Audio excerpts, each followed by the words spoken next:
ജമ്മു കാശ്മീരുമായി ബന്ധപ്പെട്ട സുപ്രധാന വിധിയാണ് 2023 ഡിസംബർ 11 സുപ്രീം കോടതി പുറപ്പെടുവിച്ചത്.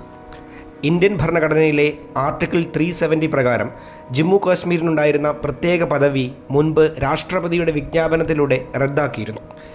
ഈ നടപടി ശരിവെച്ചുകൊണ്ടാണ് സുപ്രീം കോടതി വിധി പുറപ്പെടുവിച്ചിരിക്കുന്നത്. എന്താണ് ആർട്ടിക്കിൾ 370? എങ്ങനെയാണ് ജമ്മു ആൻഡ് കാശ്മീരിന് പ്രത്യേക പദവി ലഭിച്ചത്? നമുക്ക് പരിശോധിക്കാം. ബ്രിട്ടീഷുകാരിൽ നിന്ന് സ്വാതന്ത്ര്യം നേടിയെടുക്കുന്ന സമയത്ത് ബ്രിട്ടീഷുകാർ നേരിട്ട് ഭരിച്ചിരുന്ന ബ്രിട്ടീഷ് ഇന്ത്യ കൂടാതെ 562 നാട്ടുരാജ്യങ്ങൾ കൂടി ഈ ഭൂപ്രദേശത്തുണ്ടായിരുന്നു.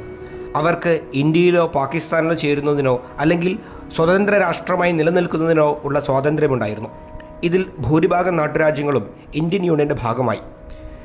ജമ്മു ആൻഡ് കാശ്മീർ ഭരിച്ചിരുന്നത് രാജാ ഹരിസിംഗ് ആയിരുന്നു. ഇന്ത്യയിലും പാകിസ്ഥാനിലും ചേരാതെ സ്വതന്ത്രമായി നിൽക്കാനാണ് അദ്ദേഹം തീരുമാനിച്ചത്.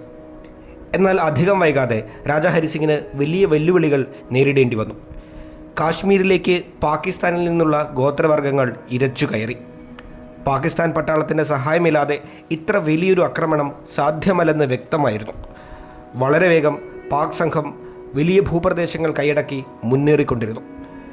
ചിന്തിച്ചു നിൽക്കാൻ സമയമില്ലെന്ന് മനസ്സിലാക്കിയ രാജാ ഹരിസിംഗിന് ഇന്ത്യയുടെ സഹായം തേടേണ്ടി വന്നു. എന്നാൽ ഇന്ത്യയോട് ചേരാൻ വിസമ്മതിച്ചിരുന്ന കാശ്മീർ ഒരു സ്വതന്ത്ര രാഷ്ട്രമാണെന്നും അങ്ങനെയൊരു വിദേശ രാഷ്ട്രത്തിൻ്റെ കാര്യത്തിൽ ഇടപെടുന്നതിന് ഇന്ത്യക്ക് പരിമിതികളുണ്ടെന്നും ഇന്ത്യ നിലപാടെടുത്തു. ഇന്ത്യയുടെ സഹായമില്ലാതെ പിടിച്ചു നിൽക്കാനാവില്ലെന്ന് മനസ്സിലാക്കിയ Raja Hari Singh 1947 October 26 instrument of അക്സഷനിൽ ഒപ്പുവെച്ച് ഇന്ത്യൻ യൂണിയൻ്റെ ഭാഗമാവാൻ സമ്മതിച്ചു. അങ്ങനെ ഉപാധികളോടെ കാശ്മീർ ഇന്ത്യൻ യൂണിയൻ്റെ ഭാഗമായി. ഇന്ത്യൻ പട്ടാളം രംഗത്തിറങ്ങി അക്രമികളെ ഫലപ്രദമായി പ്രതിരോധിച്ചു. മറുവശത്ത് ഇന്ത്യ വിഷയം ഐക്യരാഷ്ട്രസഭയിലും ഉന്നയിച്ചു. ജനഹിത പരിശോധനയിലൂടെ പ്രശ്നത്തിന് പരിഹാരം കാണാനായിരുന്നു UN ഉപദേശം. എന്നാൽ പല കാരണങ്ങളാൽ ജനഹിത പരിശോധന നടന്നില്ല. പാകിസ്ഥാൻ കൈവശപ്പെടുത്തിയ പ്രദേശങ്ങൾ അവരുടെ അധീനതയിലായി. ഇതിനിടയിലെ അതിർത്തി ലൈൻ ഓഫ് കൺട്രോളായി മാറി. ഇന്ത്യയുടെ ഭരണഘടന നിർമ്മിക്കുന്ന സമയമായിരുന്നു അത്. കാശ്മീരിന് സ്വതന്ത്രമായ ഒരു ഭരണഘടനയും നിയമനിർമ്മാണ സഭയും സമാന്തരമായി നിർമ്മിക്കപ്പെട്ടു. ഒരു താൽക്കാലിക സംവിധാനം എന്ന നിലയിൽ ആർട്ടിക്കിൾ 370 ഇന്ത്യൻ ഭരണഘടനയിൽ ഉൾപ്പെടുത്തി. അതുപ്രകാരം ഇന്ത്യയിലെ മറ്റു പ്രദേശങ്ങളിൽ നിന്നും വ്യത്യസ്തമായി ജമ്മു ആൻഡ് കാശ്മീരിന് പ്രത്യേക അവകാശ അധികാരങ്ങൾ ഉണ്ടായിരിക്കുമെന്ന് വ്യക്തമായി.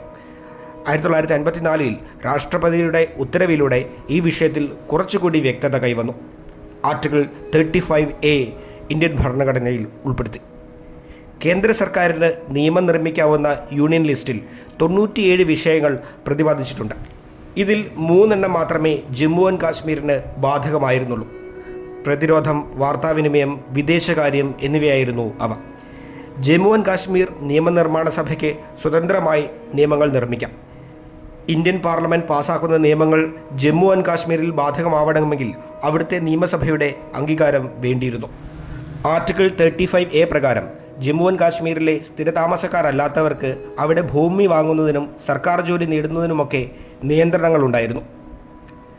ആർട്ടിക്കിൾ 370 പല നിബന്ധനകളും പിന്നീട് ജമ്മു ആൻഡ് കാശ്മീർ നിയമസഭയുടെ അംഗീകാരത്തോടെ ഭേദഗതി ചെയ്യുകയും യൂണിയൻ ലിസ്റ്റിൻ്റെ ഒട്ടുമിക്ക വിഷയങ്ങളിലും ഇന്ത്യൻ പാർലമെൻറ്റിന് അധികാരം കൈവരുകയും ചെയ്തിരുന്നു.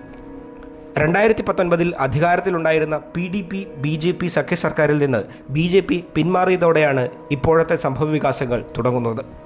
പിന്നീട് കാശ്മീരിൽ രാഷ്ട്രപതി ഭരണം വന്നു.